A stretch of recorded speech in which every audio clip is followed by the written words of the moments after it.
તો મિત્રો તમારું સ્વાગત છે। હું છું મહેશ સામરિયા, તમારું સ્વાગત કરું છું।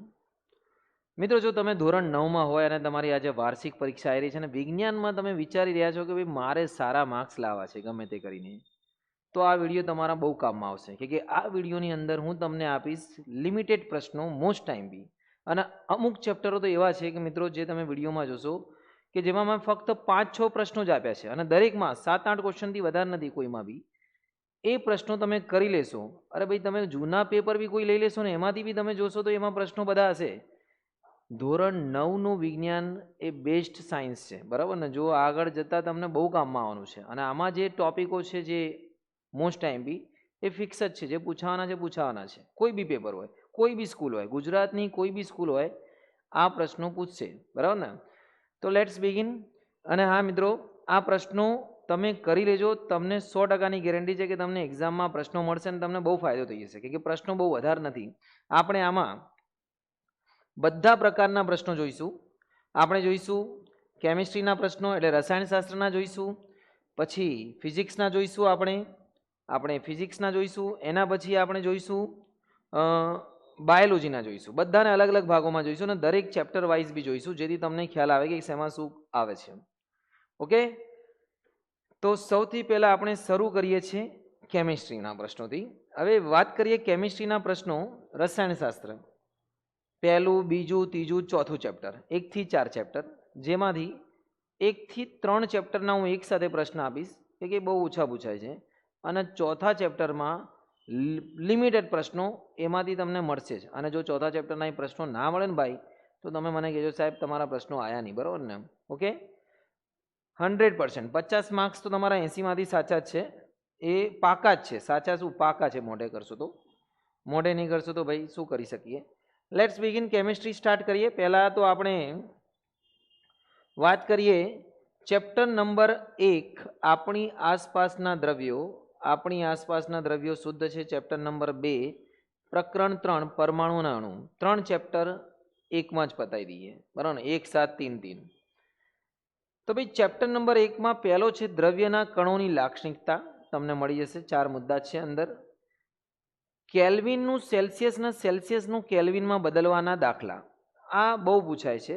કેલ્વિનને સેલ્સિયસમાં બદલવાનું તમને ખબર જ છે, શું કરવાનું છે? 0 સેલ્સિયસ બરાબર 273 ઉમેરશો તો તમે તો કેલ્વિનમાં આવી જશે। એટલે કેલ્વિનમાં તમે 0 સેલ્સિયસમાં 273 ઉમેરશો તો કેલ્વિનમાં આવી જશે। ઓકે, તમારે કેલ્વિનમાં માપ લેવું હોય તો શું કરવાનું? સેલ્સિયસમાં 273 ઉમેર દેવાનું, અને સેલ્સિયસમાં લેવું હોય તો કેલ્વિનમાંથી 273 માઇનસ કરી દેવાનો, વેરી સિમ્પલ। ઓકે, આગળ વાત કરીએ ઘન પ્રવાહી અને વાયુના ગુણધર્મો, વ્યાખ્યાઓ। હા, આ ચેપ્ટરની વ્યાખ્યાઓ વધારે છે। એક તો ગલન બિંદુ, ઉત્કલન બિંદુ, પછી તમે લઈ લો આપણે ગલનગુપ્ત ઉષ્મા, વાષ્પીભવનગુપ્ત ઉષ્મા અને ઉર્ધ્વપાતન। અને ઉર્ધ્વપાતનના ઉદાહરણ બી યાદ રાખજો, અને એક આકૃતિ આવે છે જેમાં કયા વસ્તુમાંથી શું બને છે એ બી ધ્યાન રાખજો। આ ચેપ્ટર નંબર 1માં હતું। ચેપ્ટર નંબર 2ની વાત કરીએ તો દ્રાવક, દ્રાવણ, દ્રાવક અને દ્રાવ્યના ઉદાહરણ, આ ચેપ્ટર નંબર 2માં છે ભાઈ। તમને આ દ્રાવ્ય, દ્રાવક, દ્રાવણમાં ઉદાહરણો। ટિંડલ અસર, જે બહુ સારો પ્રશ્ન છે।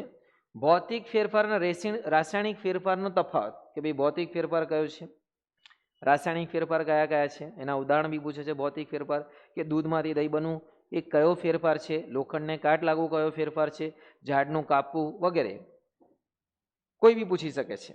મિશ્રણ અને સંયોજન વચ્ચે તફાવત, અને એક સ્પેશિયલ છે અહીંયા સ્વાધ્યાયનો પ્રશ્ન નંબર 1, 3, 7, 10, 11, આ છોડતા નહીં બિલકુલ।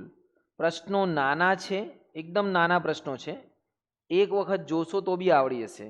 મિશ્રણ શું છે, સંયોજન શું છે, એના પ્રકારો અને બધું, આ બધું એ જ છે, બીજું કશું નથી। ઓકે, નેક્સ્ટ જે ચેપ્ટર છે આપણું ચેપ્ટર નંબર 3, એમાં તમે લઈ લો ભાઈ, એમાં બહુ ઇઝી છે।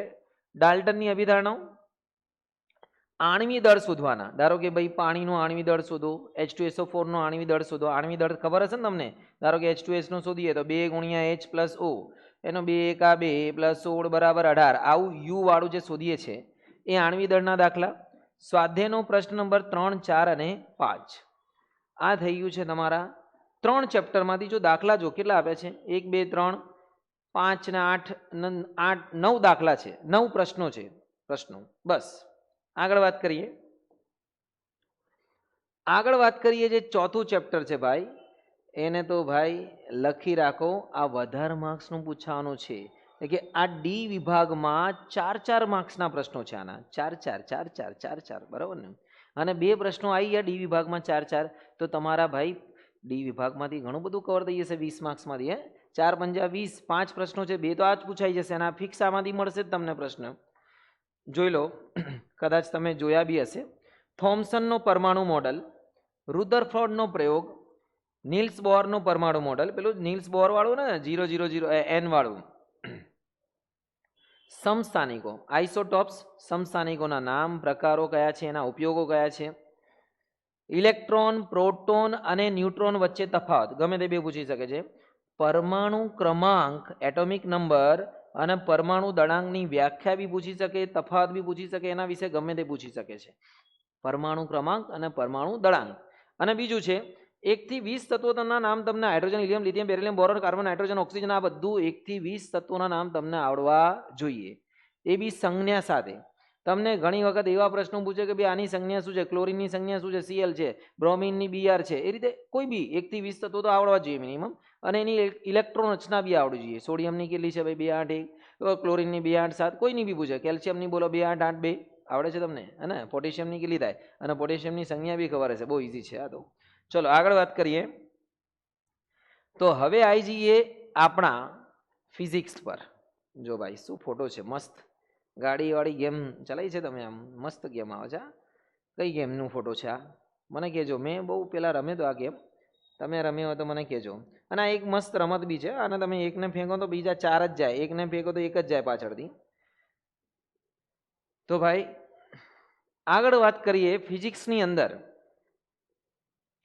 અને કઈ કઈ વસ્તુ લીધી, જો આમાં ફોટામાં બી ઘણું બધું છે. એક તો ગુરુત્વાકર્ષણ છે, બીજું છે એક ધ્વનિ છે, હા 2 ચેપ્ટર થઈ ગયા.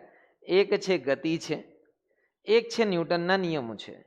ઓકે, તો ભાઈ ફિઝિક્સમાં કાર્ય ઉર્જા પાવર છે.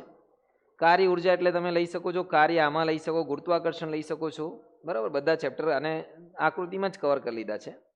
ચલો સૌથી પહેલા વાત કરીએ કાર્ય અને ઉર્જા વિશે. ચેપ્ટર 10 માર્ક્સનો છે ભાઈ, 10 માર્ક્સ તમને આપીને જશે. પહેલો જે પ્રશ્ન છે, કાર્ય એટલે શું, આકૃતિ દોરીને સમજાવો. તેનું સૂત્ર તારો. કાર્ય બરાબર W બરાબર Fs, W બરાબર Fs નું સૂત્ર તારો.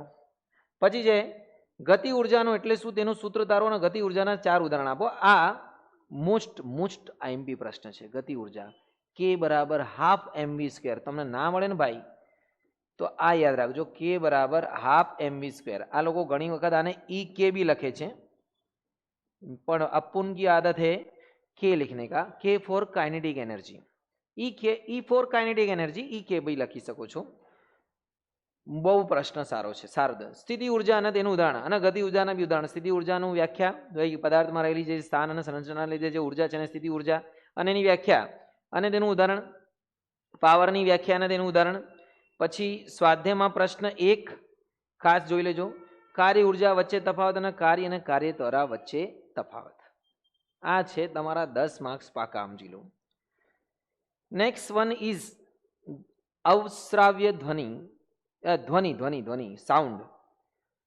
સાઉન્ડમાંથી બી ફિક્સ છે. જો બગા આ તો પૂછવાનું જ છે કે ભાઈ ધ્વનિના અવશ્રાવ્ય ધ્વનિ, પરાશ્રાવ્ય ધ્વનિ અને પરાશ્રાવ્ય ધ્વનિના ઉપયોગો. 10 પેપરો નીકાળો ને તમે, 10 પેપરો વિજ્ઞાનના વાર્ષિક પરીક્ષામાં, 10માંથી 8 પેપરો એવા છે જેમાં પરાશ્રાવ્ય ધ્વનિના ઉપયોગો એટલે અલ્ટ્રાસોનિક સાઉન્ડના ઉપયોગો આપ્યા છે. જો ઇન્ફ્રાસોનિક સાઉન્ડ વિશે સમજ આપો, કોણ સાંભળી શકે છે, કેટલા હોય છે, 20 હર્ટ્ઝથી ઓછા, 20,000 હર્ટ્ઝથી વધારે એ અલ્ટ્રાસોનિક પરાશ્રાવ્ય હોય છે, બરાબર. 20 હર્ટ્ઝથી ઓછા ઇન્ફ્રાસોનિક હોય છે, આપણે નથી સાંભળી શકતા. માણસ 20 હર્ટ્ઝથી 20,000 હર્ટ્ઝ સુધી સાંભળી શકે છે. ઓકે, પરાધ્વનિનો ઉપયોગ અનુરણન આવે છે, સંગત તરંગ, લંબગત તરંગ, યાંત્રિક તરંગ, બિન યાંત્રિક તરંગ વચ્ચે તફાવત, ધ્વનિની પ્રબળતા અને ધ્વનિની તીવ્રતા વચ્ચે તફાવત, અને પડઘા વિશે સમજાવો. અને 2-3 થોડા નાના દાખલા છે જે પૂછાય છે, મને કહેજો તો હું જરૂર તમને જણાવી દઈશ. ઓકે, આગળ વાત કરીએ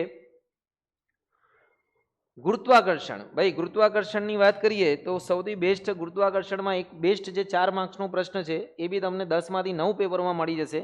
એ છે સાર્વત્રિક ગુરુત્વાકર્ષણનો નિયમ સમજાવો અને એનું સૂત્ર તારવો. F બરાબર પેલું G વાળું, બરાબર ને, M1 M2 અપન R1 નું સ્ક્વેર, R નું સ્ક્વેર. સાર્વત્રિક ગુરુત્વાકર્ષણનો નિયમ તમને ના ખબર પડે તો આ યાદ રાખજો, F બરાબર G m1 m2 upon r square d square, આમાં d આપે છે તમારે. ઓકે, જોઈ લેજો. આર્કમિડીઝનો સિદ્ધાંત, મહાન વૈજ્ઞાનિકે જે આર્કમિડીઝનો સિદ્ધાંત આપ્યો હતો, બરાબર, એના ઉદાહરણ ઉપયોગ આપ્યો. પછી દળ અને વજન વચ્ચે તફાવત, બહુ રેગ્યુલર પ્રશ્ન છે. દળ અને વજન વચ્ચે બંનેને ઘણા બધાને તો હજી બી ખબર નહીં હોતી દળ અને વજન એક જ હોય છે કે અલગ અલગ હોય છે. દબાણ એટલે શું? જી અને જી વચ્ચે તફાવત. મુક્ત પતન કરતા પદાર્થની ગતિના સમીકરણો, જે પદાર્થ મુક્ત પતન કરે એના સમીકરણો. પછી છે ગતિ અને ગતિના નિયમો, એટલે 7મું ચેપ્ટર, જેમાં ન્યૂટનનો ગતિનો બીજો નિયમ લખો ને. આ બહુ સારો પ્રશ્ન, બધા પ્રશ્નો સારો છે. ન્યૂટનનો ગતિનો ત્રીજો નિયમ, ન્યૂટનની ગતિનો પહેલો નિયમનું ઉદાહરણ. પછી અંતર અને સમયના આલેખના ઉપયોગો આવી મળી જશે. વેગ વિરુદ્ધ સમયના આલેખના ઉપયોગ, એટલે 2 આલેખના ઉપયોગો આવી ગયા છે. તફાવત આવી ગયો, 2 તફાવત લઈ લો. 3 વેગ અને ઝડપ, વેગ અને પ્રવેગ, અને અંતર અને સ્થાનાંતર. Very simple. ન્યૂટનનો પ્રથમ નિયમ ઉદાહરણ આપી સમજાવો, આવી ગયું છે ઉદાહરણ. બધા નિયમો કરી લેવાના છે. ઓકે, હવે છે બાયોલોજી, જીવ વિજ્ઞાન, કોષનું, પેશીના. આમાંથી બી ડી વિભાગમાં બહુ પૂછાય છે, તમને બહુ માર્ક્સ મળશે આમાં. ડી વિભાગના 2 પ્રશ્નો તો કોષમાંથી જ પૂછાય, સેલમાંથી. આમાં જે સેલ, જો આમાં બી જો કયા કયા પાર્ટ આમાં તેમને દેખાય છે મને કહો. એક તો સેલ છે, એટલે કોષ છે. આ પેશી છે. આ અન્ન સ્ત્રોતનું ઉત્પાદન છે. આ બી ગાય અન્ન સ્ત્રોતમાં જ આવી ગઈ ને. બીજું શું? આ બી અન્ન સ્ત્રોતમાં આવી ગયું છે. ક્યાં વાત હે ભાઈ. ચલો,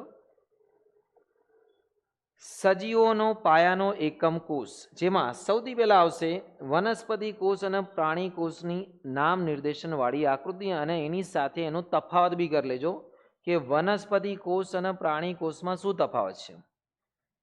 જુદા જુદા વૈજ્ઞાનિકોનો ફાળો, પરકિંજે, બરાબર ને, સ્લાઇડન એન્ડ સ્વાન, પછી રોબર્ટ હુક, આ બધાનો. પછી આશ્રુતિનો ઈંડાવાળો પ્રયોગ.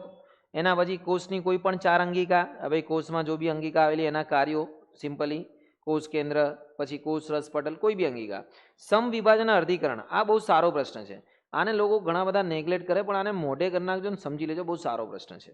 અને મૂલ્યો આધારિત પ્રશ્નો, આ તમને મળશે તમારી ગ્રાઇડની અંદર પાછળના ભાગમાં મળશે. આ જોઈ લેજો ભાઈ, આ તમને ગ્રાઇડમાંથી જ મળશે.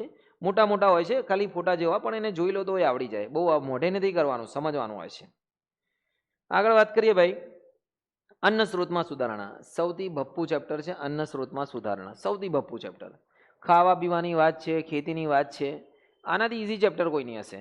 પેલો જો ખાતરોની વાત કરીએ તો સૌથી સારો પ્રશ્ન છે સેન્દ્રિય ખાતરવાળો, એના પ્રકારો કમ્પોસ્ટ ખાતર, લીલો પડવાશ વગેરે વગેરે. વનસ્પતિ તત્વોવાળા, 1 થી 16 તત્વો, વનસ્પતિમાં 16 તત્વો જરૂરી છે. કેટલા પાણીમાંથી મળે, કેટલા હવામાંથી, જમીનમાંથી. 13, 3, 2, બરાબર ને, 3, 13, 3, 2. પેલા યાદ રાખજો, લઘુ પોષક તત્વ અને ગુરુ પોષક તત્વ. મિશ્ર પાક પદ્ધતિ, અંતર પાક પદ્ધતિ. પશુની ખેતી સમજાવો, એટલે પશુપાલન વિશે સમજાવો, એમાં શું ફાયદો થાય છે. પાકની ફેરબદલી કરવી જોઈએ, રાસાયણિક ખાતરનો વિવેકપૂર્ણ ઉપયોગ કરવો જોઈએ, આ કારણો છે. ઓકે, તો આટલું તમે આમાંથી કરશો તો બી બહુ છે આમાં. હા, એકાદ પ્રશ્ન તમે પેલું કરી શકો છો, મરઘા પાલન વિશે સાવચેતી, બરાબર, ના રહી ગયો હશે કદાચ આમાં. આગળ વાત કરીએ, છેલ્લો જે પાર્ટ છે આપણો, પેશી. પેશી વધારે માર્ક્સનું પૂછાશે, આ ડી વિભાગમાં બી પૂછાશે ને પેલામાં બી પૂછાશે, તો ધ્યાન દીજો. પેશીની અંદર આવશે મૃદુતક પેશીના પ્રકારો, મૃદુતક પેશીના કાર્યો અને તેનું વિશે જાણકારી. સ્થૂલ ગુણક, દડોતક, હૃદય સ્નાયુ પેશી, ચેતાકોષોનો આ આકૃતિ દોરી લેવાના, ચેતાપેશી આગળ બી કામમાં આવશે 10મામાં. અસ્થિ અને કાસ્તિ વચ્ચે તફાવત, રેખિત સ્નાયુ, અરેખિત સ્નાયુ, અસ્થિબંધ, સ્નાયુબંધ વચ્ચે તફાવત, અને જલવાહક પેશી અને અન્નવાહક પેશીના ઘટકો. ઓકે, આટલા તમારે યાદ રાખવાના. જલવાહકના કયા કયા ઘટકો છે, જલવાહિની કે જલવાહિની વગેરે વગેરે. આટલા પ્રશ્નો તૈયાર કરી નાખશો તમે, આટલા આ બધા પ્રશ્નો, તો શું થશે કે તમને મોસ્ટ ઓફ પેપરમાં તમને આવડશે જ ભાઈ. તમે બધા પ્રશ્નો જે તૈયાર કરી લેશો ભાઈ, બધા આવડશે તમને. એક એક વાક્ય માટે થોડું ઊંડું વાંચન જરૂરી છે. તો તમને બીજું બી કોઈ બી માહિતી, કોઈ બી ચેપ્ટરનું વન શોટ જોઈએ તો મને કોમેન્ટ બોક્સમાં જરૂર જણાવજો. ધોરણ 9ની આપણે તૈયારી કરીશું, અને ચેનલ પર નવા હોય તો સબસ્ક્રાઇબ જરૂર કરશો, જેથી તમને તમારા કામના વિડીયો મળતા રહે. તૈયારી કરો, આગળ વધો. શુભમ.